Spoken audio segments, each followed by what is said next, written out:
If you need to fix a broken online game or use 3D websites in Google Chrome, you need to ensure WebGL 2.0 is fully enabled. Let's get this set up right now. First, look at the very top right corner of your Chrome browser window.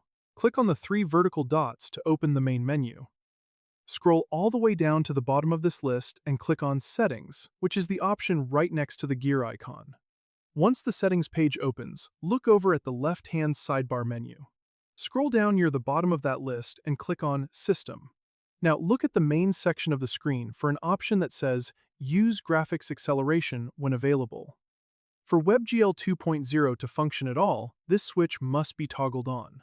If the switch is already blue and turned on, but your graphics still do not work, we can easily repair it.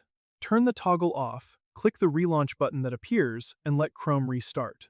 Once it opens back up, go right back to the system menu and toggle the switch back on. Relaunch the browser one more time to reset your graphics card connection. The important thing is to verify that the repair actually worked. Go up to your address bar at the top of Chrome, clear out the current link, and type chrome://GPU. Then press Enter. This opens a hidden diagnostics page.